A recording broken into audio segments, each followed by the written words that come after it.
Today's show is sponsored by Yafa Bay and her Spirit of Tepereth Metaphysical Marketplace, here to provide you and your naturally special gifts with guidance and support through your life's journey, providing you tools such as candles, incense, charms, jewelry, oils, crystals, and much more. Visit them at 1273 West Broad Street in Columbus, Ohio, or online at spiritoftepereth.com. You can find all our sponsors' information in the show notes on our website. Now let's start the show. The controversial group leading the charge, ADOS, or the American Descendants of Slavery. The controversial group ADOS, or the American Descendants of the controversial group ADOS, the American Descendants of the controversial group ADOS. Welcome to the Articles of ADOS podcast, a weekly show where we bring you and discuss news, articles, and information important to the American descendants of slavery, our friends, and our allies. You can find us every Friday, 10 a.m. on WCRS 92.7 and 98.3 here in Columbus, Ohio. Or as always, you can listen on your favorite podcast app. This is episode 32. I am your host, Lisa Todd, along with my co-host, Daud Giazan. On today's show, we will share articles from Diverse Education, ABC News, Vice, The Moguldom Nation, Common Dreams, and Washington Post. Later in the show, stay tuned for our main event, where we dive into and interview the article, Why Obama's Reforms Were Doomed from the Beginning. Personality. Peace.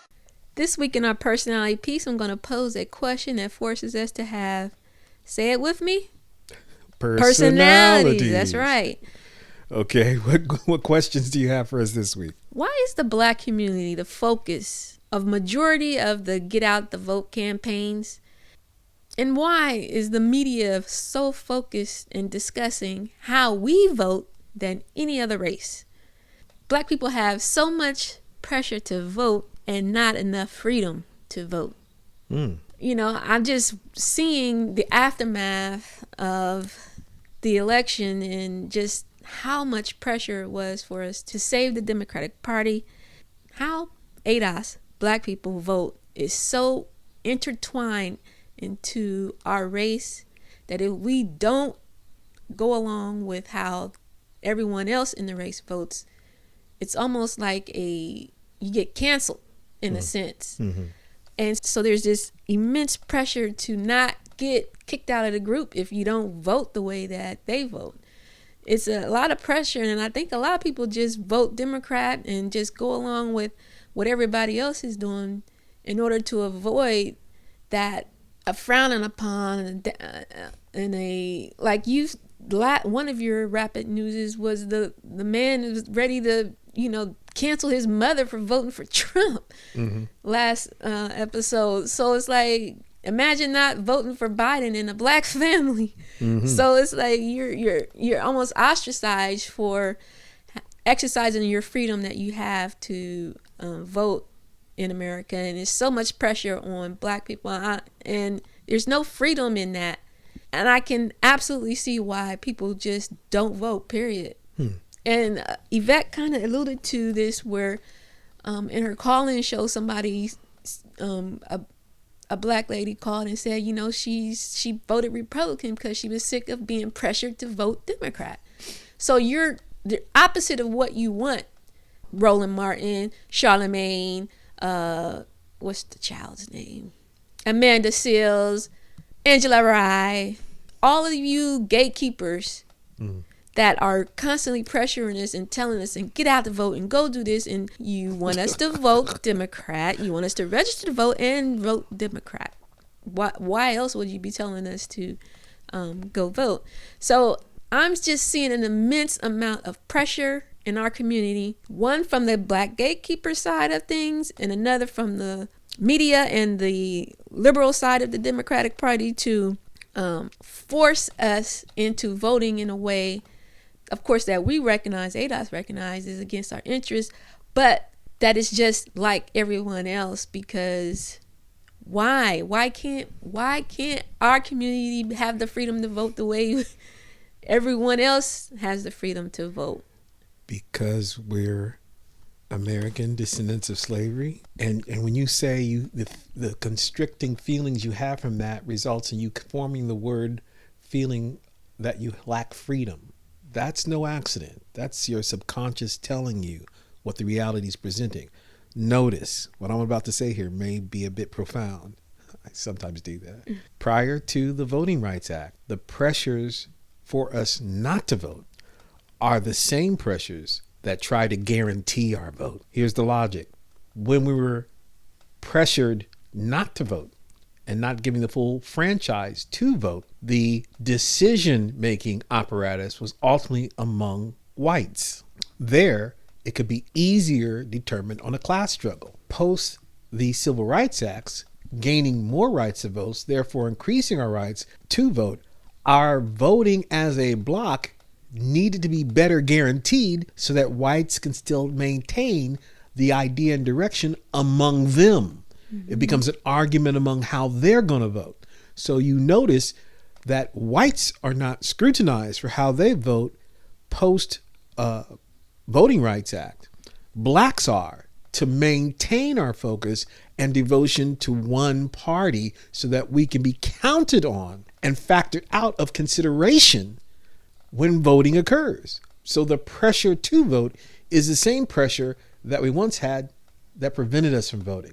So that the decision-making process as to what happens as a result of votes stays among whites, where they fight it out themselves. They celebrated at times. They celebrated in the 80s when I was 18 years old.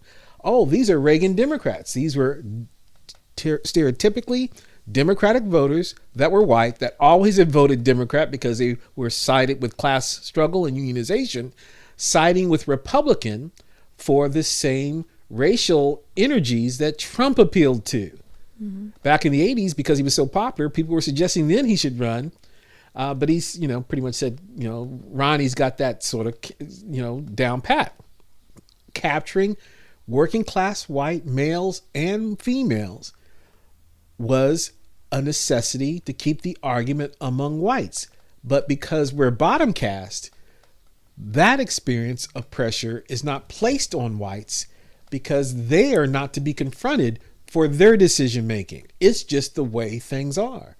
So this really should not be surprised that we're pressured to vote Democrat and we're expected to vote Democrat for the very reasons LBJ knew we would vote Democrat, because we would be seen as opening doors to opportunities that were held from them, just as opportunities were held for us once as Republicans, affording us emancipation. So basically, as long as we continue to do what we supposed to do, quote unquote, vote Democrat, then other people, other races can manipulate and get in and really decide the direction of the society, which is exactly. So see, the reason why we can celebrate getting Biden in there is because our percentage was such that it drives the ultimate decision. At the same time, we're bottom caste voters. Exactly, in the and that's sense another that reason why we get the pressure. We're just the bottom line base of it. That they can always count on, be predictable. So as long as we do our job and they keep us there, then they can ultimately really decide the outcomes. Their things that they want, their candidates that they want, and then of course we get to say that we voted and therefore participated in the democratic process, while we don't get what we need. Reagan proved that. So we dropped the ball, what they consider we dropped the ball with Hillary Clinton, which we didn't. Yeah, but they see it as that, and that's another function of bottom caste, to be the scapegoat. So we're just the amount. Listen, for the listeners that are not ADOS, and I don't know if you can relate to this, the amount of pressure to vote either way, up or down ballot, it's constant. The election just happened. Now we already getting ready to start the next campaigning for the next 2 years. Midterm? Yeah. So y'all are free to breathe. We are just getting ready to get started with how black people need to vote in 2 years. 2 years from now. So the mental drain that it takes to deal with this society's voting system and how it relates to our race and our lineage is mentally draining. It's mentally Emotionally draining. Yes, and it's like if you don't vote a certain way, you're letting down your whole race. If you do vote in, you know, how you feel in freedom, then you're letting down your family. You're doing you're selling out, you know. You're doing everything but following along the line of continue to be a bottom caste. And let me mention this other additional factor which proves my point. Hispanics. Again, artificially created to supplant the voting blocks of blacks, in my humble opinion. Why? Because they are really an amalgam, which Biden admitted when he was on that discussion with Charlemagne, that they are diverse. Well, they're diverse because they're made up of separate groups that you've decided to clump together and call Hispanic. Well, why don't they get the same scrutiny? Well, it's because of that very thing. They're not of the same block. They're not of the same lineage. And they have historically been split all over the place. Also, they are on league, as we know that most of them, 70% of them in one counting a few years ago, tried to identify and pass as white. So all this appeal that the Democratic Party is making to immigrant issues, knowing that a lot of them are going to be Hispanic and also called Latino or coming into the country, they're to appeal to them on two counts. One, so that they'll be Democratic voters and more dependable, but also so that they also identify as white, which is why they don't get the pressure we get. yeah, It's to encourage them to let them know they won't be bottom caste. it's enough to make a lot of people check out. And I know Yvette, you know, speaks on it. She hammered it good too. Yeah, she speaks on, you know, just not, you know, don't be a lazy citizen.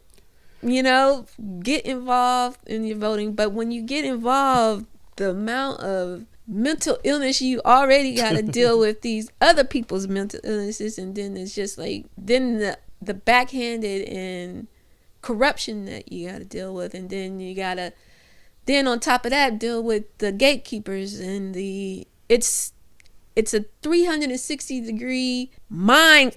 Well, let me mention another factor, and I'll stop here. And that's something that Tone brought up in his discussion on the fact that a slightly higher percentage of black male voters voted for Obama his first term relative to the black females. But black men weren't shined up as the backbone of the Democratic Party. Now, why have they done that since 2012? Why have they delineated between black men and black women? And in trying to appeal to black women? Well, one, they've apportioned black women getting more education percentage-wise than black men. More dependable, probably. More dependable, more consistent, and an attempt to further divide and undermine our voting bloc. So they don't mind suppression of our vote. The Republicans are engaged in because they're engaged in it as well. They also don't mind separating us by gender lines. This doesn't happen to whites. This doesn't happen to us, Hispanics and Latinos. It happens to us. Again, it's to undermine our voting impact as the society becomes less white. Leave us alone. No, they can't. It's not in their interest or benefit to leave us alone. Their goal is to divide and conquer. The challenge is, because they've always been doing this, the challenge is, will we allow it? Yes. And it's hurting the community. It is. And that's what their goal is. It's hurting community. We've got to adapt. So how can you hurt the people? Okay. So and we're going over they're thinking 100 years in the future. We're not. That's the thing is, for example, you don't want people to vote, but you want people to vote, but you want to get out the vote. You have campaigns and campaign slogans and all of this all day, every day. You asked TV, social media. You asked this question in our last one. In your mailbox is everywhere. Who benefits? Who wins when both sides are cheating people of voting? It's the white elite. They benefit. Yeah, I understand, but in your question is, will we fall for it or will we continue? That's right. That's the challenge. And sadly, Al Sharpton and them are going to continue to do the get out the vote campaigns, which means they want people to get out and vote. Yeah. But at the same time, they don't want us to vote. No, they don't. So I don't understand that insanity because it's the same insanity as our capitalism. It really doesn't work. There's no profitable business. We all agree that they're profitable just because they don't count externalities like cancer and birth defects. We just don't tell them to put that as a part of their ledger. So it is a hypocrisy society. It's an hypocrisy history.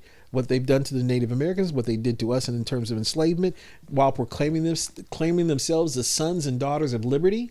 We've always had this false dichotomy, this false mythology that has kept America to be great, even though it's the modern day Roman Empire, crushing everything underfoot. That's what it's doing.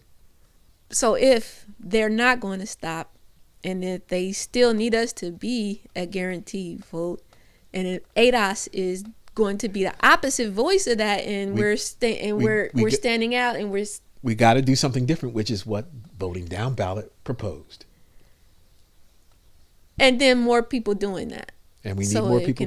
We need at least 5 to 10% of our people doing this, moving in a unified way that undermines white domination. And then that racism. would move us into a unreliable voting group. That would put us in a position of power that we don't have now. Yes, and less insanity. Less insanity. Less doing the same thing, expecting a different result. Having more say in what goes. Exactly. I'm looking forward to ADOS growing so we can get that popping. Ashe. Catch the fire. If you're ADOS, an ally or friend, we encourage you to connect with a local ADOS chapter and help change your local politics. Our ADOS Ohio chapter in Columbus meets every fourth Sunday of the month. For more information on the time and location, visit adoscolumbus.org. You can also get more information on the ADOS movement, our politics, and the agenda. Please visit ados101.com. In today's Rapid News Reports, we have some articles that you may have missed, all in some way affect you and your ADOS life. Up first, we have Biden hopes to avoid divisive Trump investigations, preferring unity. Tagline: Biden has told aides that he's concerned that investigations would divide the country, but that he would leave decisions up to an independent Justice Department. From the publication ABC News, author and writers Carol E. Lee, Christian Welker, and Mike Mimoli. President-elect Joe Biden has privately told advisors that privately? We spilling stuff already? It ain't private if we know. Okay. Let me restart that.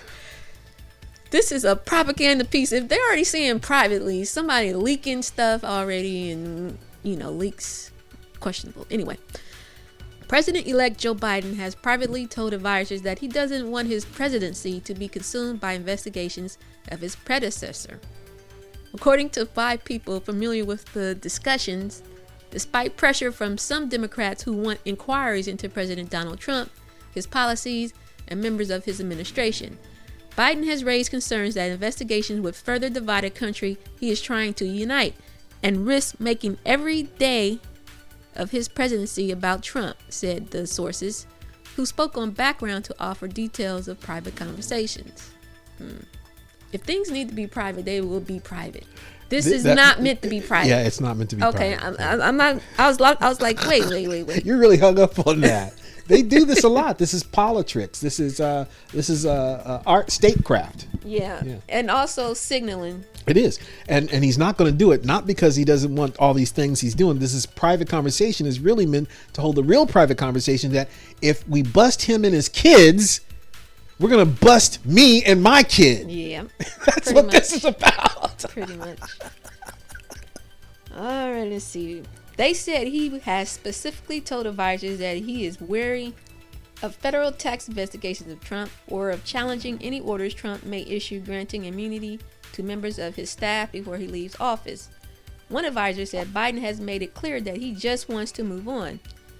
Just what Obama said about those guys who targeted us.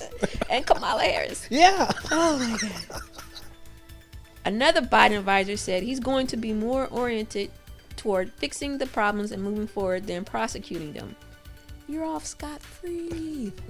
Anyway, any decisions? Let me get through this. Any decisions by Biden's Justice Department regarding Trump, his staff, his associates, his business, or his policies wouldn't affect investigations by state officials, including Manhattan District Attorney Cyrus Vance Jr., who has fought to obtain Trump's tax returns. I graded the article good, Biden poor, but I give him an attaboy for keeping his word of nothing will fundamentally change. Good to know he will continue to not prosecute those who break laws. Oh wait, the jails are filled with, well, you know who. And up next, From the publication, The Mogulum Nation, entitled Oakland Rep. Barbara Lee to America, Tell the Truth and Pay Reparations. Author Ann Brown.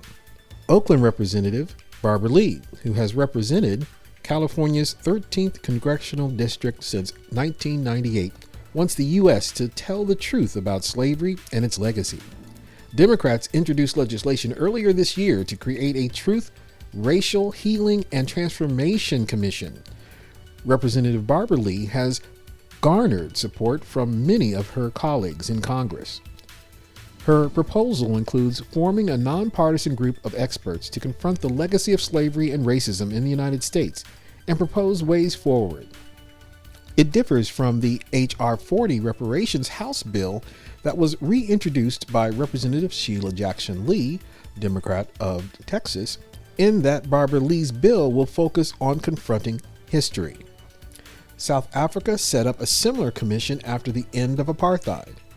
South African President Nelson Mandela created the Truth and Reconciliation Commission in 1995. It was a court-like body established to help heal the country and bring about a reconciliation of its people by uncovering the truth about human rights violations that had occurred during the period of apartheid, according to Britannica.com.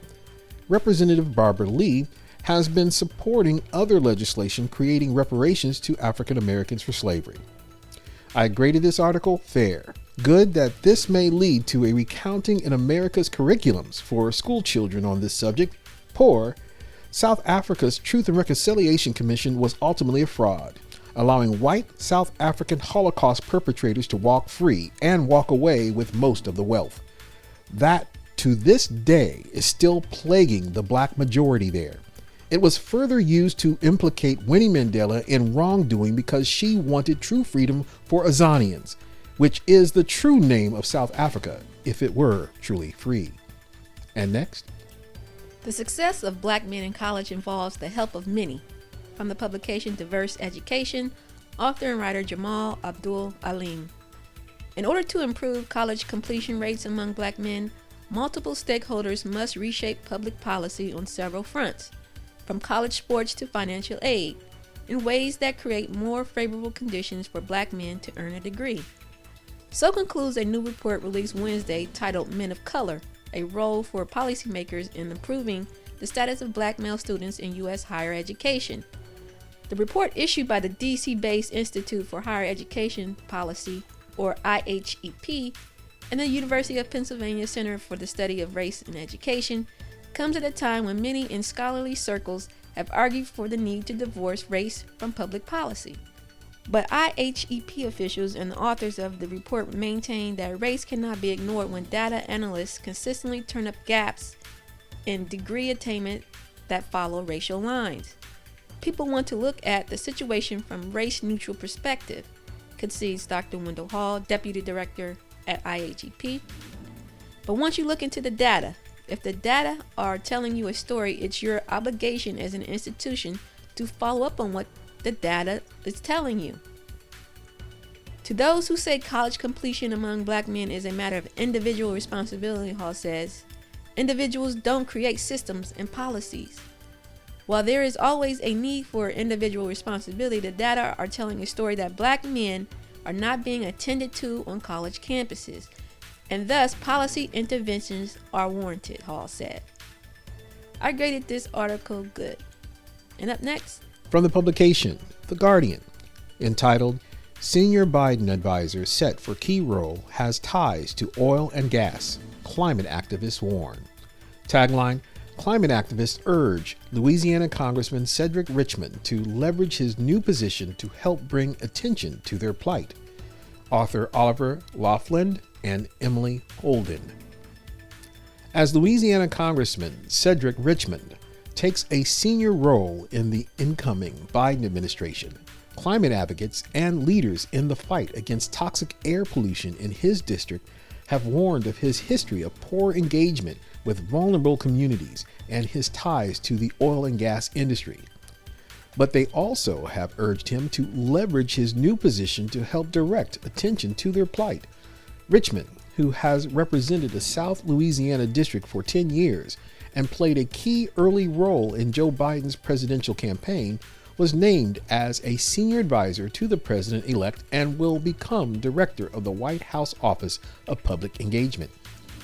Richmond has faced staunch criticism from both local constituents and climate activists, which intensified after a Guardian investigation last year revealed his extensive donations from oil, gas, and chemical industries, as well as his perceived indifference to local air pollution issues. Richmond's congressional district, which encompasses the city of New Orleans and a number of highly polluted communities along the Mississippi River, is home to 7 of the 10 most air polluted census tracts in America, according to EPA data.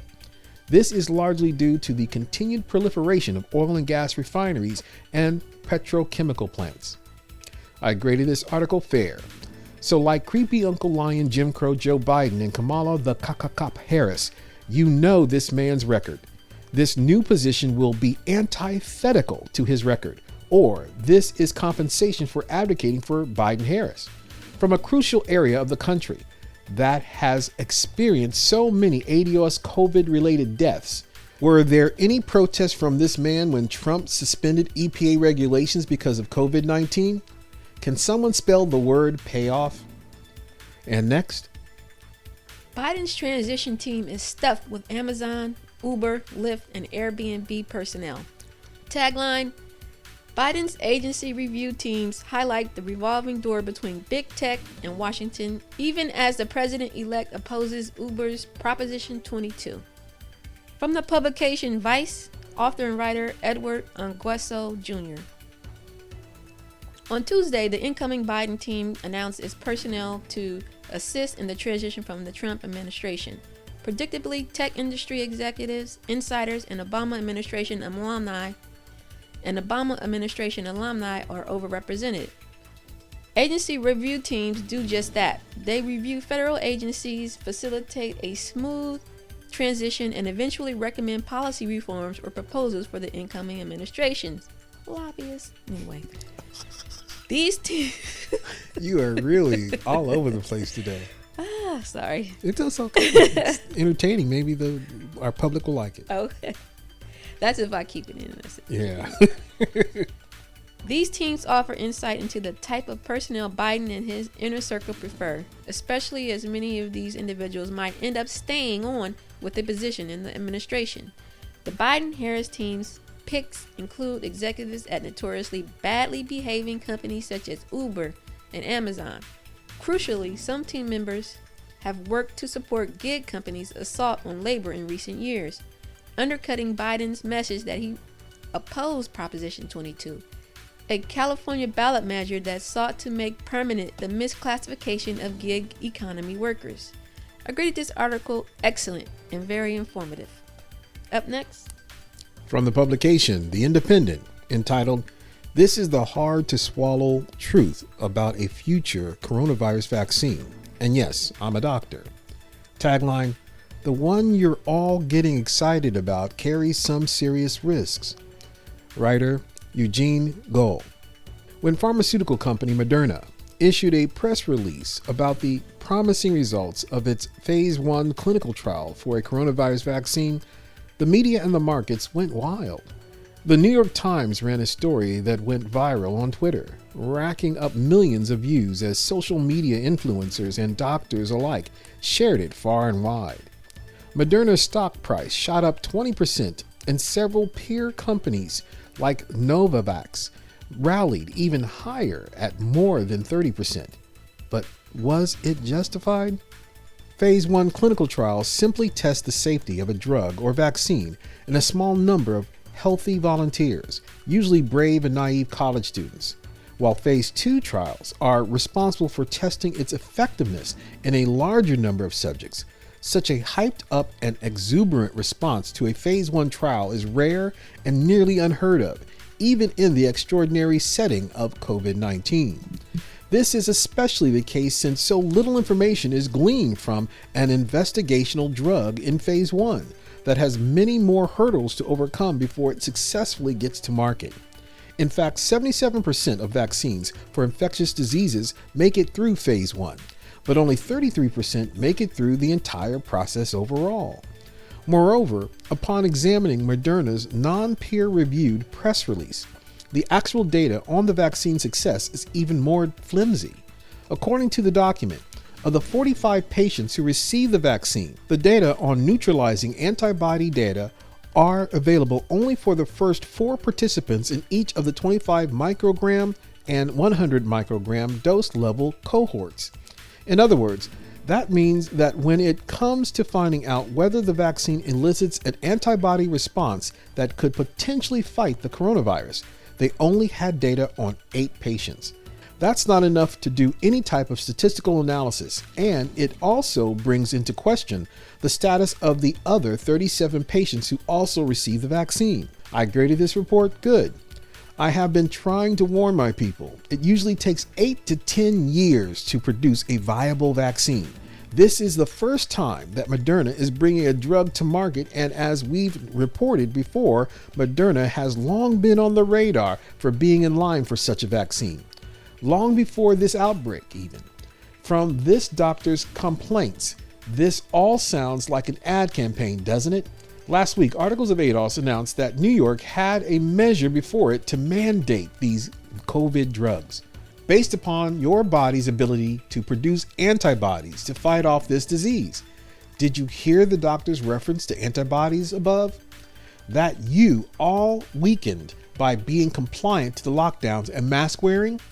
Demand an investigation, please. And next. Obama, the internet is the single biggest threat to our democracy. Tagline, President Obama loved the internet. Now he has second thoughts. From the publication Vox.com, author and writer Peter Kafka. Back in 2008, Barack Obama famously harnessed the internet and social media to help win the White House. He kept up the embrace once he got there. Now he worries that the internet and social media have helped create the single biggest threat to our democracy. Obama has been saying a version of this for 4 years since he left the White House, but his words are getting steadily more pointed. He's clearly sounding an alarm, but it's not exactly clear what he thinks we should do about it. His latest critique comes in a new interview between Obama and Atlantic editor Jeffrey Goldberg. And before we go any further, we should put it in full context. Obama was discussing a media landscape dominated not just by Facebook, but by Fox News, that allows Americans to choose their own distorted reality. Which means, he says, we no longer have a shared set of facts. That assessment is now conventional wisdom among many critics of the TV and internet ecosystem. There's almost no practical, constructive argument about how we should respond to that problem. Obama doesn't offer one in his interview either. And again, it's incorrect to say that Obama is laying the problems of our broken information landscape solely at the feet of Facebook or any other particular tech company, but he is certainly lacing into them now in a way he didn't do prior to leaving the White House. Obama said, now you have a situation in which large swaths of the country genuinely believe that the Democratic Party is a front for a pedophile ring. I was talking to a volunteer who was going door to door in Philadelphia in low-income African-American communities and was getting questions about QAnon conspiracy theories. Goldberg responded, is this new malevolent information architecture bending the moral arc away from justice? Obama, I think it's the single biggest threat to our democracy. Later in the interview, Obama makes it quite clear that much of his concern is specifically about the internet. I graded this article good. I grade Obama poor. Why is he still in the affairs of the American people? Leave us alone. Go away. Go paint something. Do what your predecessor did. Do what George Bush Jr. is doing. Leaving us alone. But I will say, and Jimmy Dore's right, if you're for censorship for the right, then you're also going to be for censorship on the left and for citizenship all the way around. You're either for it or against it, and if you're for it for someone else, you're anti-American. Period, point blank. Barack Obama and the liberals that believe what he is saying, anti-American.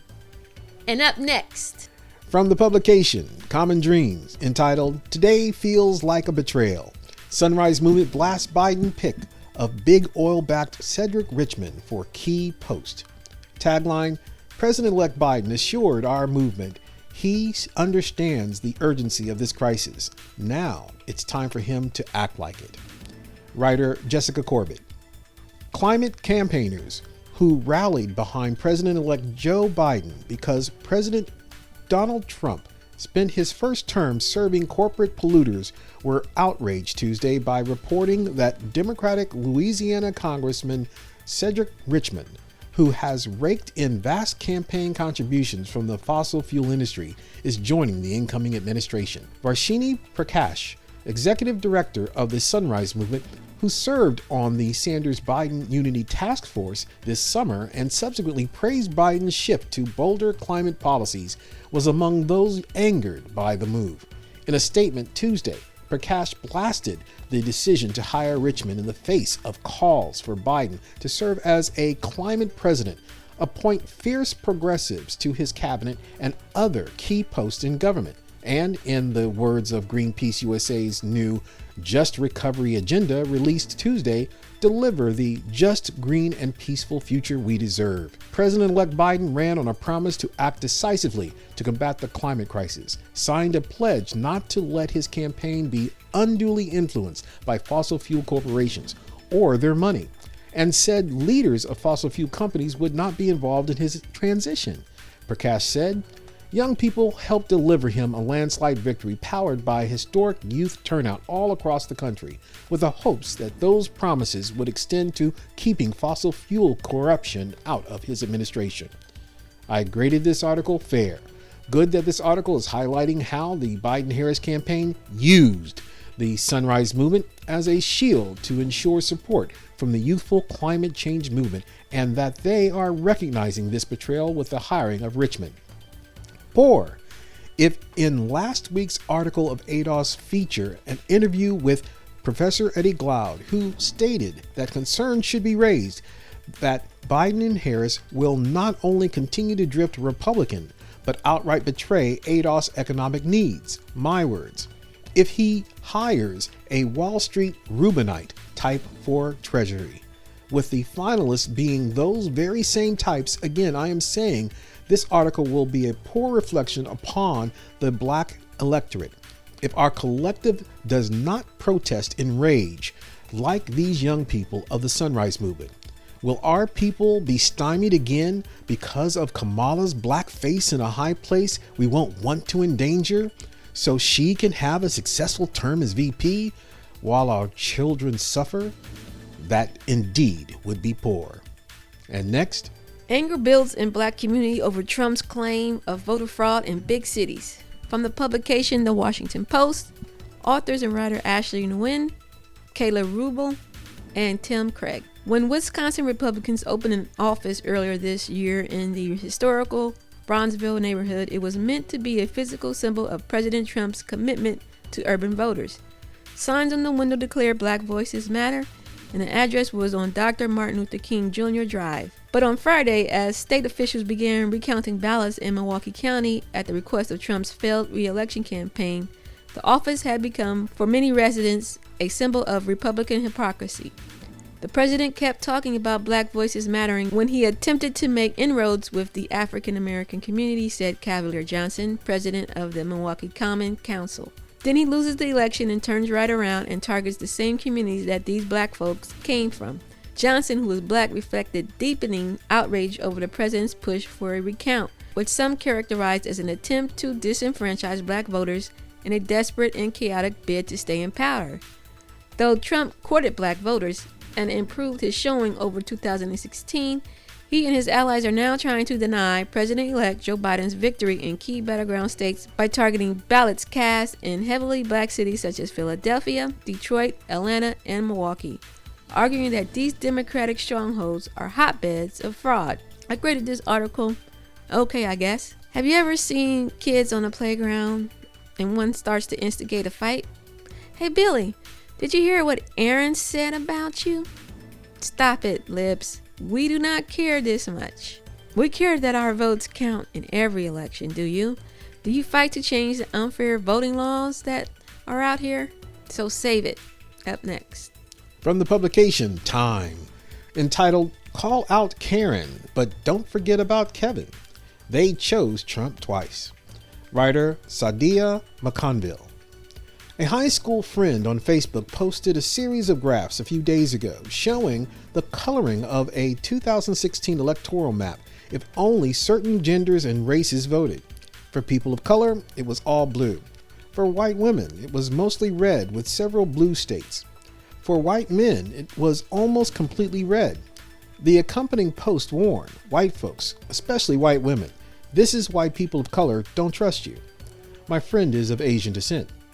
It's not a controversial statement for many progressives and generally reasonable adults, and it's also not wrong. White women do bear much of the responsibility for Trump's enduring support.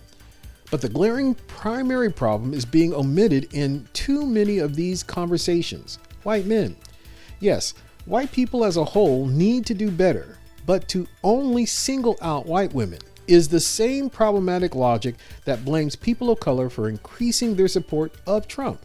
That anyone non-white should not support a racist, and that a woman should not support a misogynist.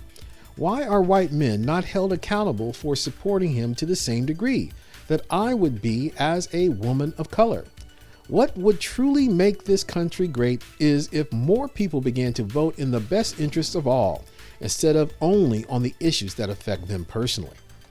I graded this report fair. Good that this article is not letting white men off the hook. Poor that this piece only gives a brief mention of the Trump phenomenon only being a problem of white men and women.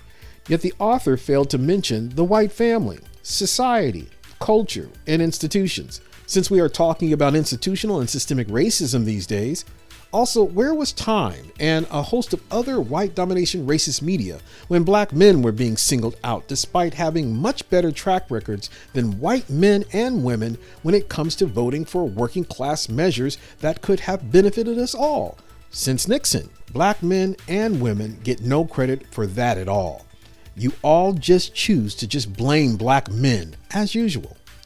And that's it for this week's Rapid News. All articles featured will be posted in our Facebook group and in the show notes on our website. Are you busy? Is the news coming so fast you can barely keep up?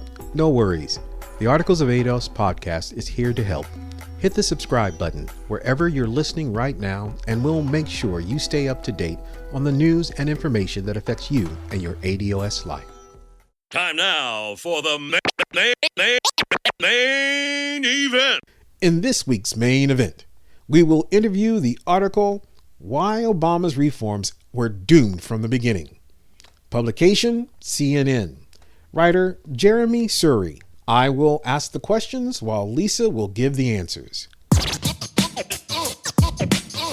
Welcome, Mr. Suri. How Obama was doomed from the beginning? I wonder what you were writing about him towards the end of his presidency. From the beginning and end of his presidency, this conclusion escaped you. In none of your writings during those periods did I find, in my research, you had not reached such a conclusion. What helped you now? Well, reading former President Barack Obama's sad and hopeful memoir, one can feel his passionate love for the United States, the pride in being an American, the notion that America was the greatest country on earth. That was always a given. America is a place for Obama, but also a promise of a more perfect union with rights and dignity for all.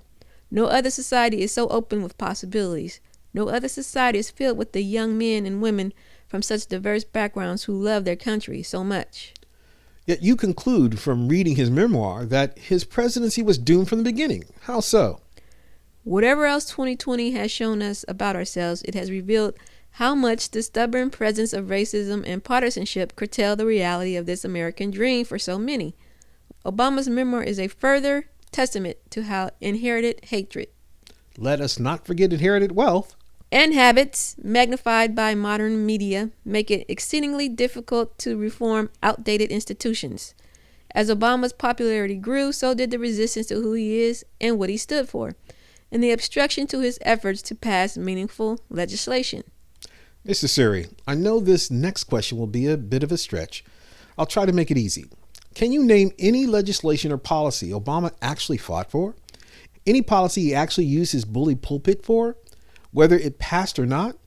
Are you aware of any knockdown, drag-out fights he had with Republicans where he was noted to engage in fighting for his constituencies against Republicans? No, I can't recall. It's been a while. Well, isn't it true that throughout his time as president, he was mainly known for folding rather easily to the demands or resistance of Republicans? No matter. Please proceed. Opponents labeled his proposals socialism, and demagogues questioned the fact of his birth in the United States. My very presence in the White House, Obama recounts, triggered a deep-seated panic. They sensed that the natural order had been disrupted. To which he never adapted for some reason. Other presidents have felt the sting of partisanship before, and some have found temporary unity in the use of force overseas. Yeah, that use of force thing. He really tried that one to death, literally. Expanding 2 questionable wars into 8. Let's say police actions. But that is not enough, especially now when our country faces so many serious policy challenges.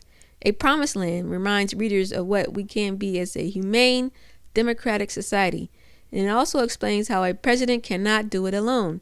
The leader of the free world has power to affect many lives, for better or worse, but he has comparatively little ability to reform our decaying institutions and harmful behaviors without cooperation from lawmakers and fuller participation from citizens. Yes, all that is true, but from your reading of his book, can you find any plausible reason why he was so seemingly unsuccessful? Didn't Mitch McConnell himself admit that he and Mr. Obama had critical things in common personally? Like how they both were against reparations for descendants of the formerly enslaved Africans, as well as how they both had ancestors who were slave owners. Obama ran an exciting campaign in restoring equity and opportunity to Americans, but he spent most of his difficult presidency holding off one disaster after another. Yet during his campaign, he threw Reverend Jeremiah Wright under the bus. During his difficult presidency, he had no problem or obstacles in following orders from Wall Street, who wanted him to install cabinet members they would only approve of. He also had no problem expanding the Bush Jr. wars, even beyond what Bush Jr. had even imagined possible. I can name many other things Obama had no problems asserting, despite his, as you would say, difficult presidency presented. His recollections of his first term in office are filled with repeated frustrations and regrets, born of the crises that repeatedly took him off track. He inherited an economy teetering on depression, rapidly degrading domestic infrastructure, failed wars in Iraq and Afghanistan, and aggressive adversaries in Russia, China, North Korea, and Iran. Well, I remember his first term in office rather clearly. Members of the white predator class had no problems targeting black Americans with junk mortgages, while even bragging about it in their emails, all of which was illegal. Obama had no problem forgiving them for all this illegal activity. He even gave them bonuses, while Americans, especially black Americans, were turned out to the streets from their homes. Meanwhile, Obama could not close the military detention facility in Guantanamo Bay, Cuba. That more than 200 detainees in the prison were being held without due process or public trial was a blight on America's international image. But the president could not secure approval for another location to hold the detainees or a country that would take them in. Guantanamo remains open. As an extrajudicial jail for alleged terrorists, the United States has still not tried in a court of law. Yes, Obama was so concerned about following the law or the international rights of others, so much so that he suspended habeas corpus? Really?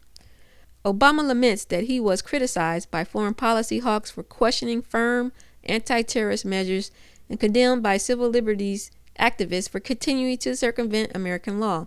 Yet he had no viable alternative, despite repeated efforts to find one.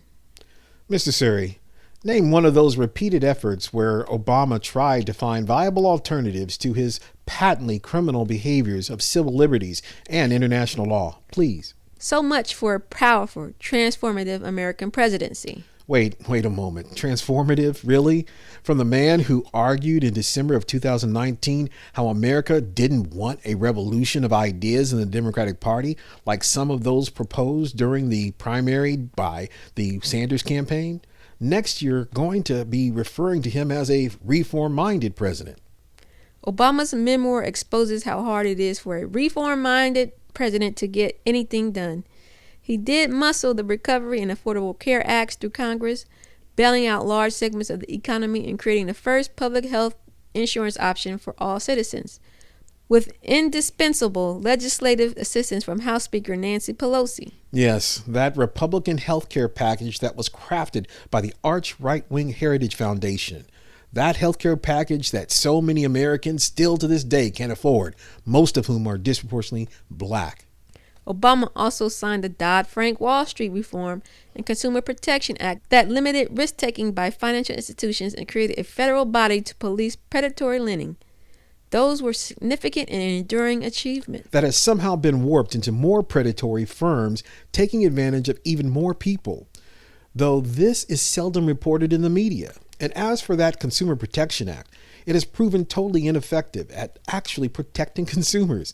By 2018, it was reported that over a dozen large brand name firms, Facebook, AT&T, Dish Network, Amazon, and recently JP Morgan, who cheated consumers for over a decade through several scams, violated that act. Some of them even paid fines, where you know as well as I, these large firms factor such costs in merely as a part of doing business. Nonetheless, Obama recounts how even these achievements became half measures because of the organized opposition from industries, special interests, and especially congressional Republicans determined to oppose anything coming out of the White House.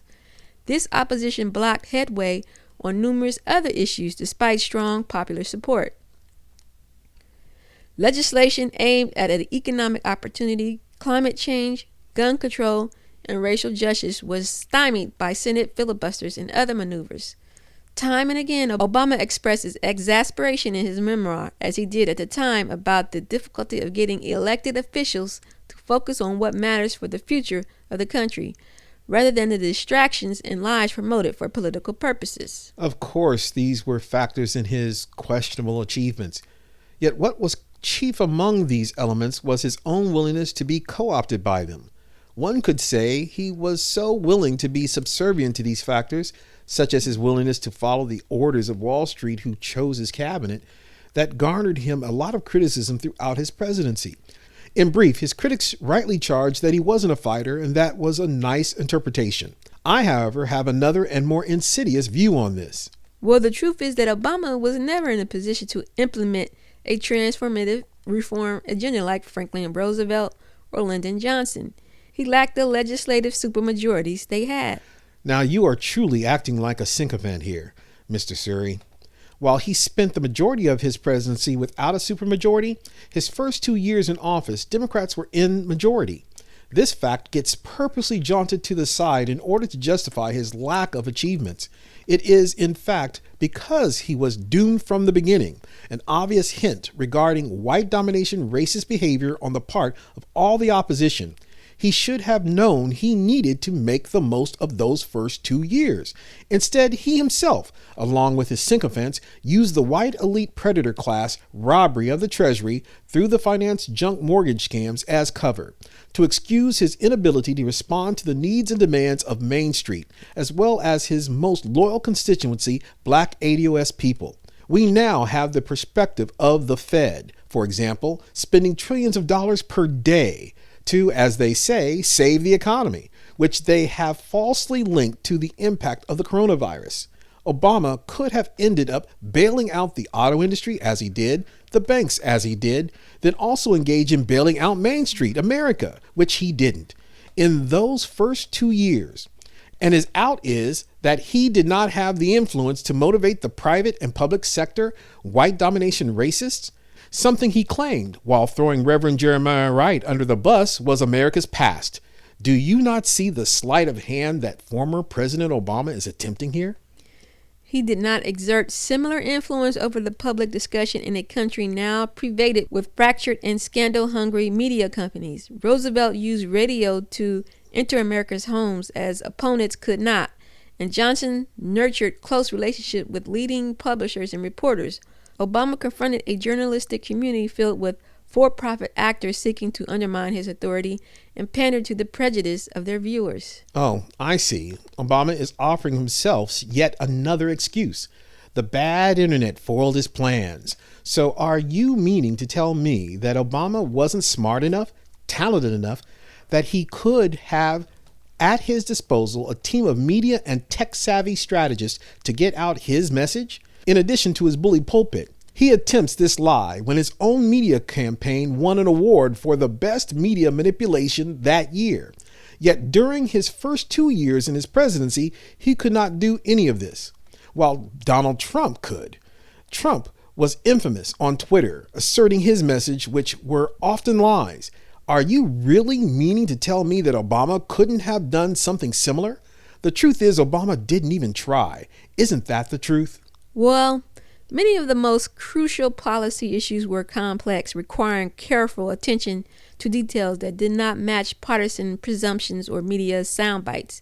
Designing financial and environmental regulations, for example, demands an appreciation of both markets and government's role to protect the public good, rather than a knee-jerk defense of one position over the other.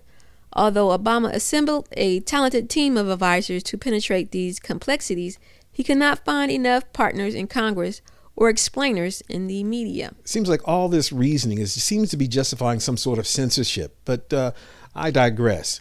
So he was forced into concessions with industry that resulted in the EPA sanctioning wider avenues to pollute, knowing that more Americans would die as a result. Pollution is a key factor in the deaths of Americans during this pandemic, Mr. Suri. Of course, he knows that. Here we go with another excuse. This is why the deaths of COVID victims can't all be left at Trump's feet, especially as it regards the disproportionate deaths of ADOS.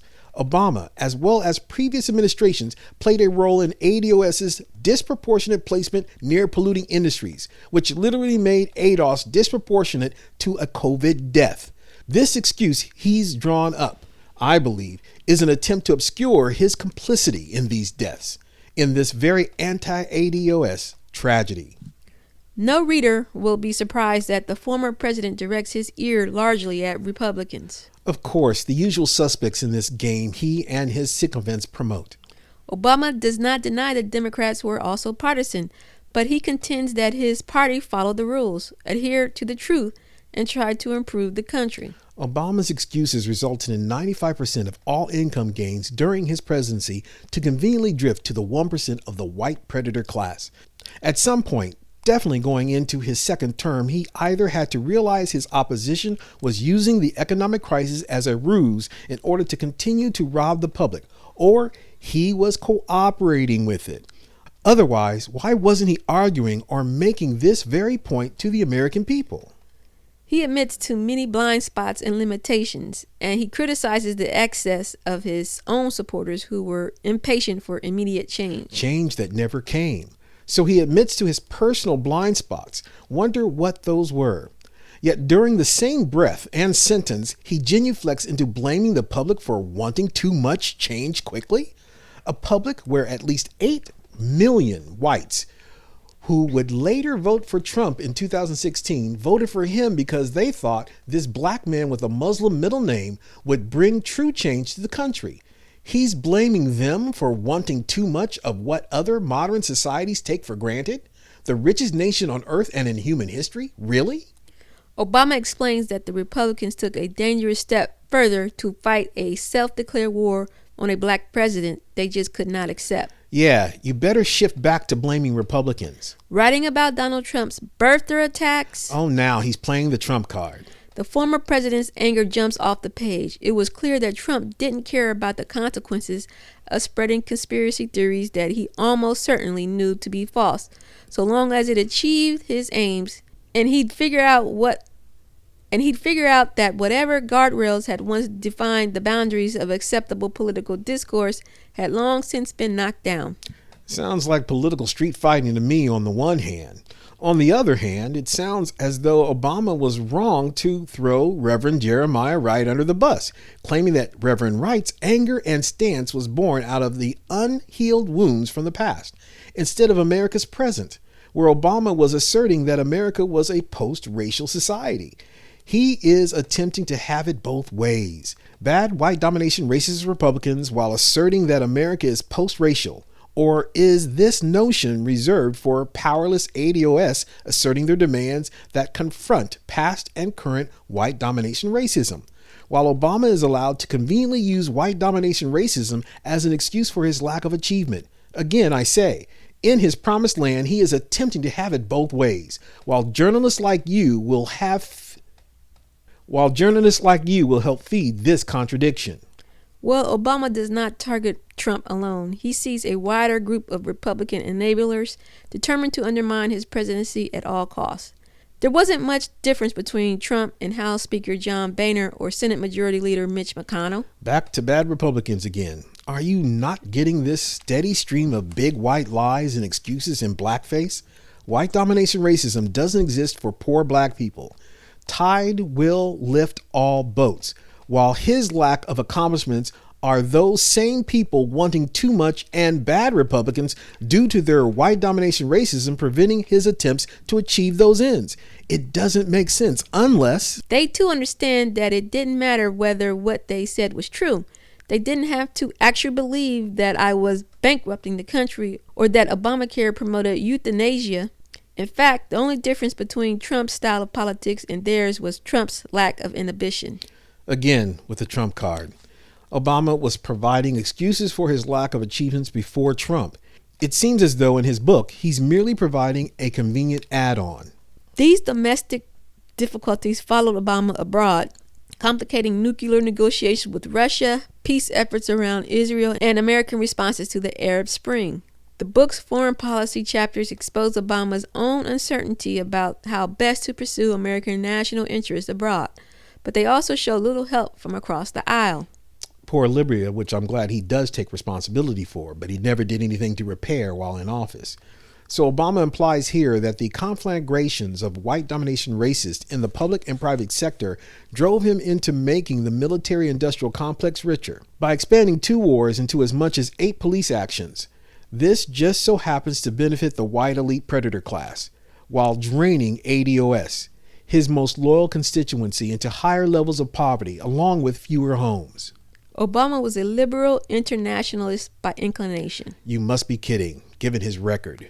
He was devoted to multilateralism and building cooperative global institutions. He supported international climate negotiation. He pursued free trade agreements.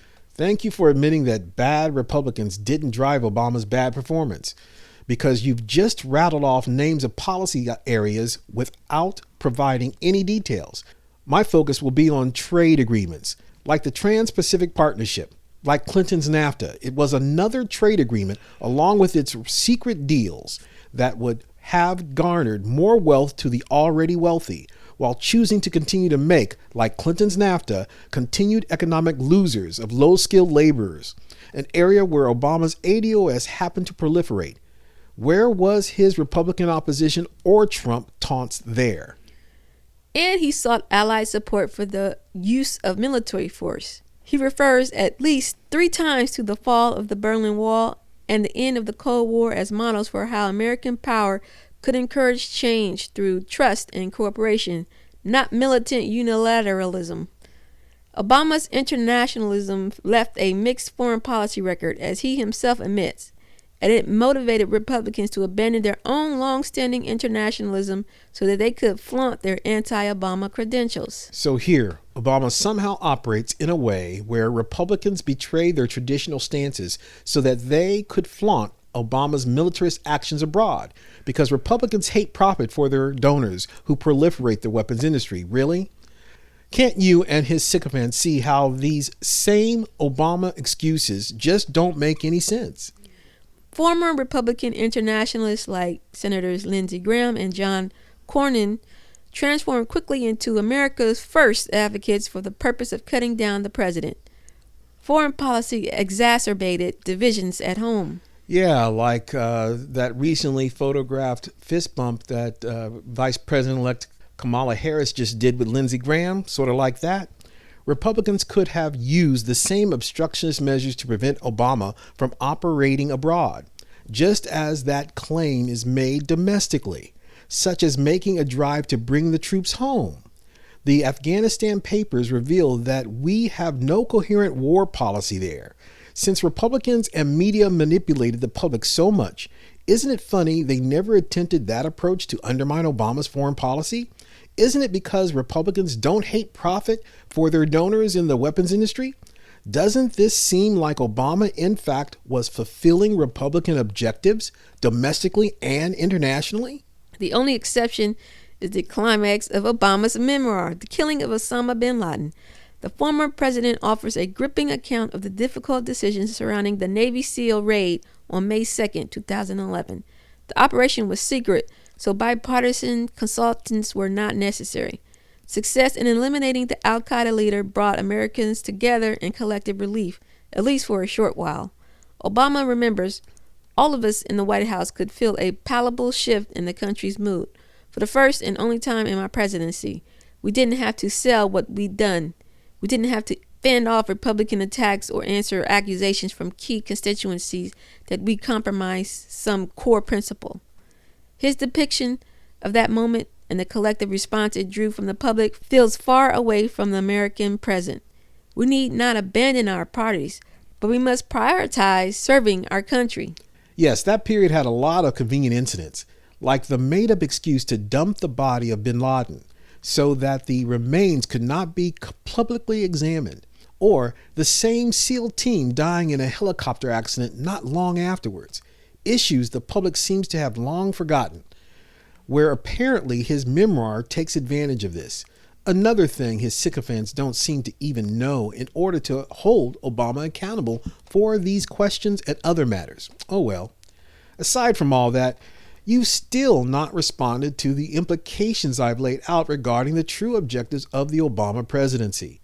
That he, in fact, was not overwhelmed by the white domination racism of the opposition, which he claimed to the public did not exist or was a thing of America's past, yet that he, in fact, was one of them. Instead of avoiding these implications, Mr. Suri, please address what should be obvious. Except for the big white lies we of Main Street America have been told to believe about Obama, as well as Obama's most loyal ADOS constituency deserves to know about the age of Obama, that he in fact was Bill Clinton in blackface. More direct, Obama was a non-ADOS black man chosen to push Republican policies. Yes, Republican, like his descent from slave-owning grandparents who raised him were. Facts that were left out of his media award-winning advertising propaganda campaign kept from the public. Obama offers a compelling account of his own sincere service to improve the American nation that he loves. He asks how we can summon a return to the broader public good and a rejection of narrowness in all of our leaders. First, that America never truly was, Mr. Suri. Trump's appeal and rise clearly illustrates this. You can't pretend this away, as Obama tries to do yet again through his memoir. Then Obama needs to answer on how his own acts were not simply driven by white domination racist Republicans, but that his policies, outcomes, and therefore objectives were in fact Republican, which played a role in getting us Trump and the climate we have in America today. Perhaps we can start by spotlighting models for a service above selfishness, starting with our new president-elect. I see that you are going to ignore Mr. Obama's in his own words. All Obama's sycophants do. It's like they've been hardwired to deny this particular Obama reality. So they appear to have voted in his replacement barely, Joe Biden and Kamala Harris. Given their records, you know, Mr. Suri, it will only be more of Obama's Republican with a smile, along with Guantanamo and ADOS struggling, correct? That's not in Obama's promised land, so I can't comment on that. Despite their records, another convenient excuse I see, of course. Well, that completes this interview. Listeners, you can get the link to this full article on our website in this week's show notes. Coming up, we have the commentary on this article. Did we like it? Did we hate it? Stay tuned. we want to take the time to give our friends and listeners a shout out. Thank you for clicking that subscribe button and for liking and sharing the podcast. You can also continue supporting the show by joining our Patreon, where you can receive exclusive content and promotional items for as little as $3 a month. Sponsoring the show will ensure that we can continue to bring you the news and information important to your ADOS life. So head on over and join us at patreon.com/articles of ADOS. All right, so what did we think of this article? Hated it. Really, deeply. I too, as I was reading the words of the writer and seeing just the countless excuses that he was making, I was just like, what's the point of this but just being a propaganda puff piece for Exactly. A president that apparently could do no wrong. And what wrong he did do can be blamed on the evil, bad Republicans. Exactly. So we've heard this everywhere, basically. In the community, black people, this is the same thing they say. They love him and you know, he could do no wrong. And the Republicans are the ones that stopped him from doing anything. And then begin to list the things that he did do. Yeah. So you mean he could do something? And the things he could do benefited the ultra rich. We always got trickles, and that was always a part of his presidency. I believe that was a part of the plan of his presidency, which is why he didn't make the most out of those first 2 years he had. He didn't because his plan was not to do those things. His plan was to sit back and coast as best he could with the economic turmoil that was going on. Again, ultimately justification, because we know today they can print out trillions, and they could have done the same thing then. Even the laws they made it easier for them to do those very things now. So that also can be laid at Obama, but people are so focused on the coronavirus, they're not catching the fact that they've been printing money out the yin yang without any investigations or hearings about them. So we're having the Obama reality to this day. And I have to go here to the people that are upset with people that bring up Obama. Here, Obama is consistently, whether it be during the primaries to undermine Bernie Sanders, whether it be to undermine a potential black strike amongst athletes in the NBA, whether it be right now, this freaking book that's going to basically explain away his difficulties in his past presidency while justifying potential censoring of our information that we get. I know the answer to the problems of complicated media out there manipulating the public. How about, why aren't they thinking about educating better the public so that the public can better spot when they're being lied to? No, the choice will be to limit what we're exposed to. And that's already been taking place now. And now Obama, again, being used by the white criminal elite, is deciding to act in their interest to further censor our ability to communicate to one another. And that's what that aspect is about. One thing that the article points out, and that even Obama in his own words sort of in a backwards kind of way kind of alludes to, is that it's a race at the time. Yes, this was a raceless society, but they're stopping me from doing things because I'm a black person, because I'm a black president. Mm-hmm. But let's say Obama was not black, he was a white man. What Republican is going to let you do whatever you want to do? You're a Democrat. They're going to oppose whatever a Democratic agenda is because they are Republican. It's just a natural form of partisanship in it. But he's saying it was a deeper, more evil, entrenched bipartisanship because he was black. But yet he's raceless. But And other people can't claim that they're being discriminated against or racism is a motivating factor. And if they do hold it up, they're like Jeremiah Wright. They never healed from the past. Again, he attempts to have it both ways. Mm-hmm. He uses it to protect him, but then uses it to penalize us. Mm-hmm. That is something we should have spotted then. I definitely have spotted then, but nobody wanted to hear me. Today, it's so obvious. So I'm saying all this now to say is that we did not stop him during his presidency. Because of these inconsistencies, because of his failure of his most loyal constituency and these excuses he uses to hide what he did and use racism to justify his past behaviors and protect him from criticism, we should not stand for it, especially as he's continuing to allow himself to be used to undermine our struggle as a nation, but particularly our struggle as a black ADOS in this country.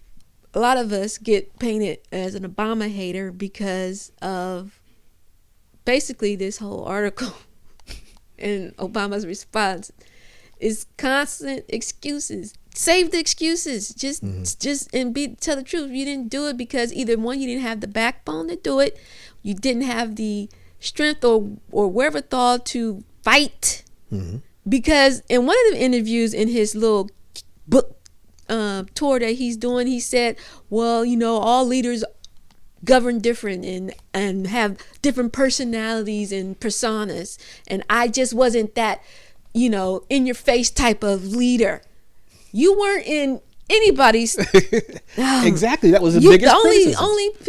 The only publicly criticism that I could see where he was his little bravado would come out is when he was speaking to black leaders, black gatekeepers. You just talk to them crazy, and the disrespect that you show black men across, and you and Kamala and Jim Crow and whatever, the disrespect they show black men, I don't accept. And I will always speak out, against that, because and he's done it again. He's done it again with the rapper idea, explaining that how black men chose Trump.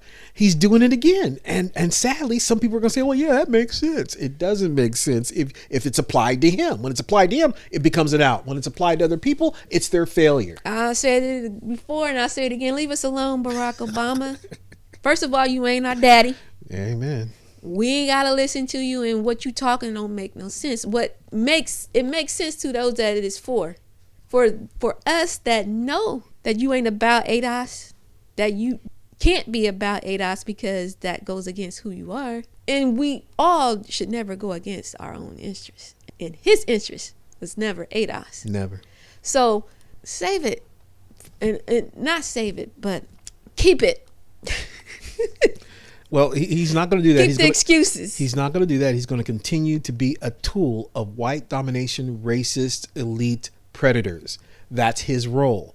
Our role and our challenge is to shun him when he does.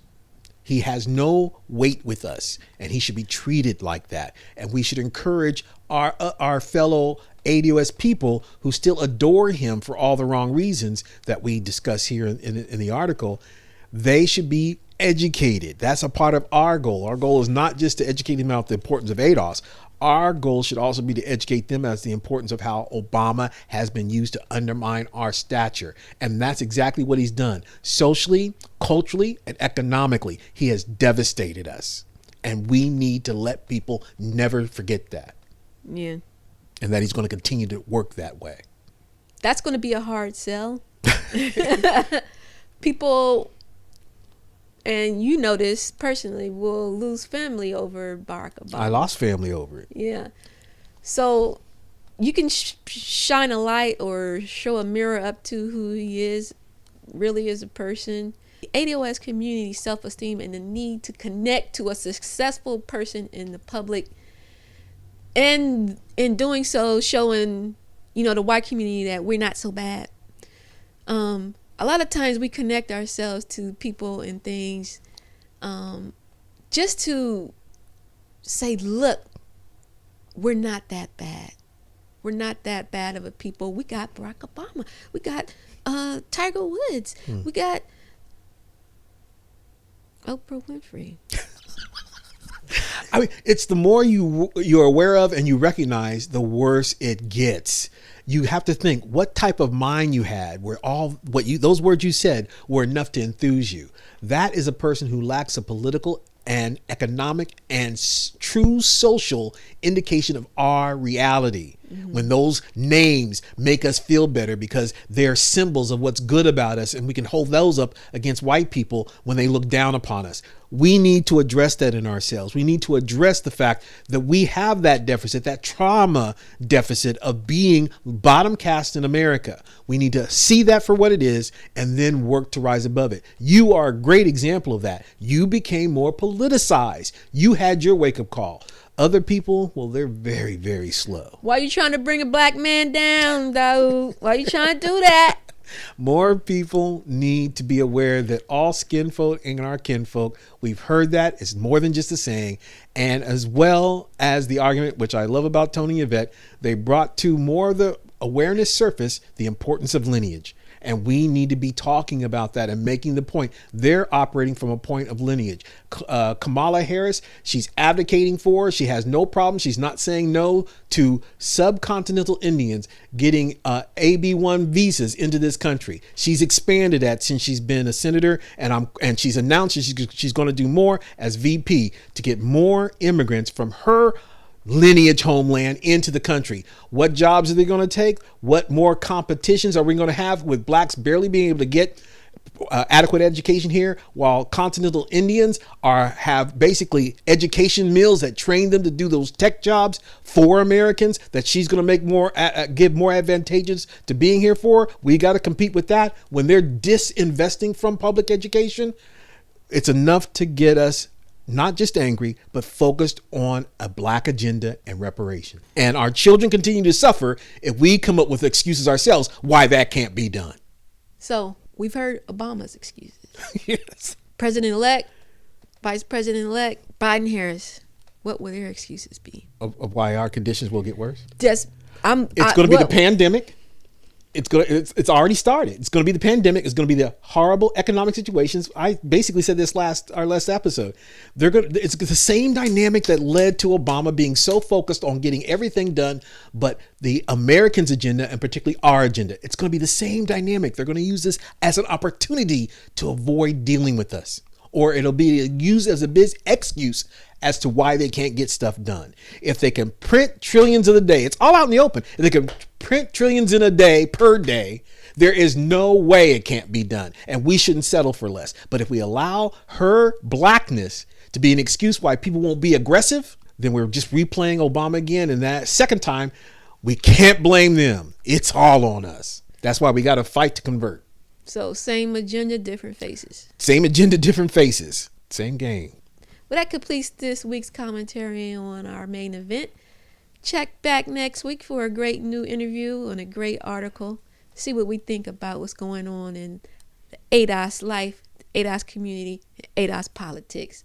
See how it affects you. See what's being undiscussed, and let's discuss it. We're coming to get our check. There you have it, another week, another show. Thanks for joining us on the Articles of ADOS podcast. Make sure to visit our website, articlesofados.com, where you can join our mailing list and see the show notes for today's episode. Be sure to tune in next Friday for a new episode of Undiscussed News you may have missed. If you have any questions, comments, or feedback, send us an email to listeners@articlesofados.com. And remember, you can catch us live at 10 a.m. every Friday on WCRS 92.7 and 98.3 here in Columbus, Ohio. Also head over to our Patreon page to support the podcast as we give you weekly news and information important to our community. Until next time, family, stay safe and stay strong. Peace. We're coming to get our check. We're coming to get our check.